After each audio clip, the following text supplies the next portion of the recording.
Assalamualaikum warahmatullahi wabarakatuh. Selamat datang di channel ini. Nama saya Aditya Tri Saputra dan pada kesempatan kali ini saya akan menjelaskan materi yang dimana sebelumnya kita sudah membahas tentang sumber-sumber hukum Islam, dan pada kesempatan kali ini kita akan membahas tentang hukum Islam, perubahan, dan sosial. Baiklah, kita langsung masuk ke pembahasannya. Yang pertama itu ada pengertian hukum Islam dan perubahan sosial.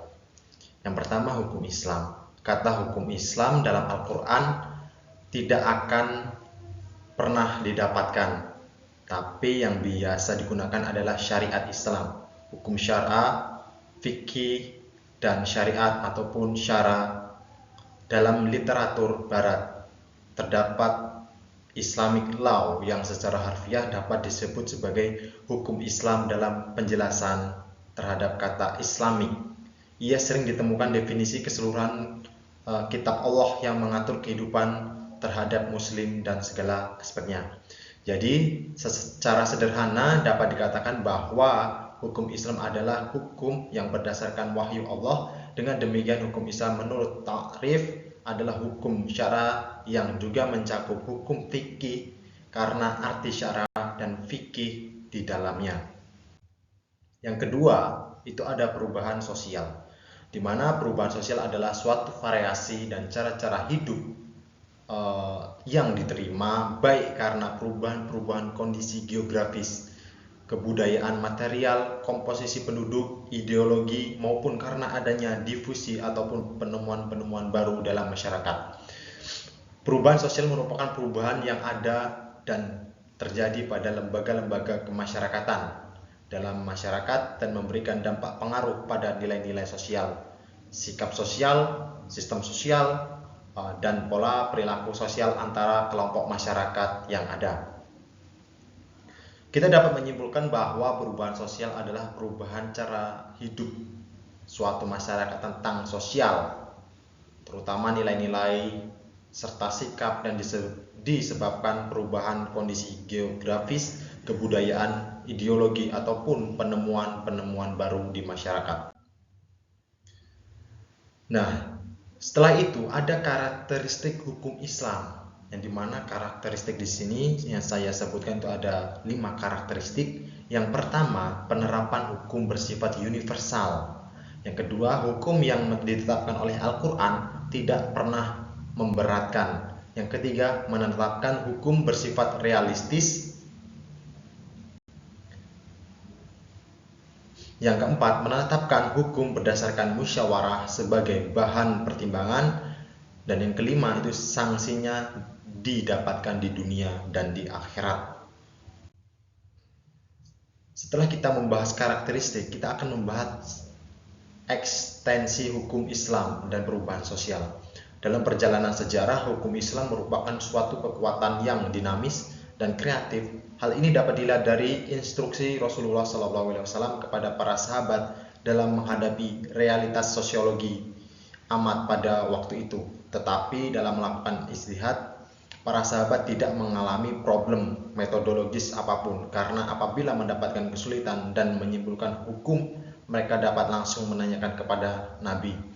Namun setelah Rasulullah SAW wafat, masalah-masalah baru mulai banyak bermunculan. Ragam kasus yang muncul pada periode kepemimpinan khalifah mulai berkembang, seperti hukum keluarga, hukum transaksi, dan hukum yang berkaitan dengan kepentingan umum seperti hukum dasar manusia, hak untuk mendapatkan kemerdekaan, dan hukum yang berkaitan. Setelah itu, memodifikasi hukum lama selaras dengan situasi dengan kekinian, bukan berarti meminimalisasi teoritis di dalam Al-Quran maupun Sunnah, dan memodifikasi hal-hal yang ada dalam situasi dewasa ini sehingga selaras dengan teoritis Al-Quran dan Sunnah. Selanjutnya, makna Islam dalam perubahan sosial. Makna Islam dalam perubahan sosial sendiri ini untuk mengawal hukum Islam tetap dinamis, seperti responsif yang tinggi terhadap tuntunan perubahan adalah dengan cara menghidupkan dan menggairahkan kembali semangat beristihad di kalangan umat Islam. Pada posisi ini istihad merupakan proses bagi lahirnya perubahan untuk mengawal cita-cita dalam Islam, sistem ajaran yang salihun lil kali zaman wal makam. Umat Islam menyadari sepenuhnya bahwa sumber-sumber hukum normatif tekstual sangatlah terbatas jumlahnya, sementara kasus-kasus baru di bidang hukum tidak terbatas jumlahnya. Oleh karena itu, Ibnu Rushd dalam kitab Rodotul Mujtahid menyatakan bahwa persoalan-persoalan kehidupan masyarakat tidak terbatas, sementara jumlah nas baik dalam Al-Quran, Al-Hadis jumlahnya terbatas. Oleh karena itu mustahil sesuatu yang terbatas jumlahnya bisa menghadapi sesuatu yang tidak terbatas. Nah, semangat atau pesan moral yang kita pahami dalam pernyataan Ibnu Rushd di atas adalah anjuran untuk melakukan ijtihad dalam kasus-kasus hukum baru yang tidak secara eksplisit itu dijelaskan sumber hukumnya dan dalam nas. Dengan demikian ijtihad merupakan salah satu untuk mendinamiskan ajaran Islam sesuai dengan tuntunan perubahan dan zaman. Selanjutnya ada dinamika hukum Islam dan perubahan sosial. Terkait dengan perubahan sosial, maka hukum Islam yang berfungsi sebagai pagar pengaman sosial dan peranata sosial memiliki dua fungsi. Pertama sebagai kontrol sosial dan yang kedua adalah sebagai nilai baru proses perubahan sosial. Jika fungsi pertama ditempatkan pada cetakan dalam Tuhan Allah Subhanahu wa taala, selain sebagai kontrol sosial juga sekaligus sebagai social engineering, terdapat keberadaan sesuai entitas dari masyarakat, sementara yang kedua lebih merupakan produk sejarah yang dalam batas-batas tertentu diletakkan sebagai justifikasi terhadap tuntunan perubahan sosial baik dalam budaya maupun politik.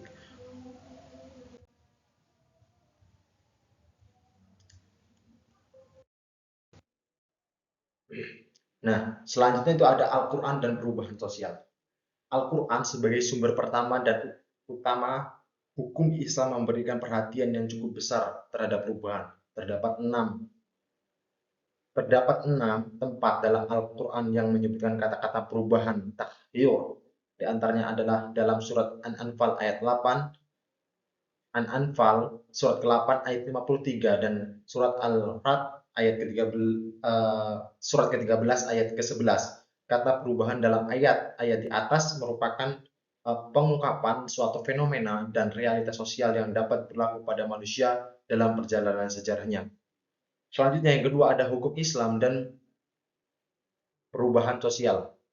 Perubahan-perubahan sosial dalam masyarakat terjadi karena berbagai sebab, baik yang bersifat internal maupun eksternal.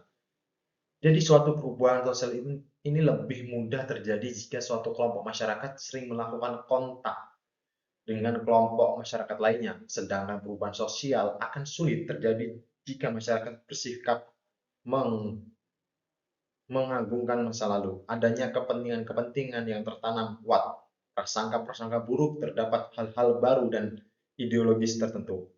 Hambatan perubahan sosial dan perubahan hukum ataupun sebaliknya dalam berbagai peristiwa seringkali tidak berjalan bersama-sama. Artinya perkembangan hukum bisa jadi tertinggal oleh perkembangan dalam masyarakat, peradaban ataupun budayanya.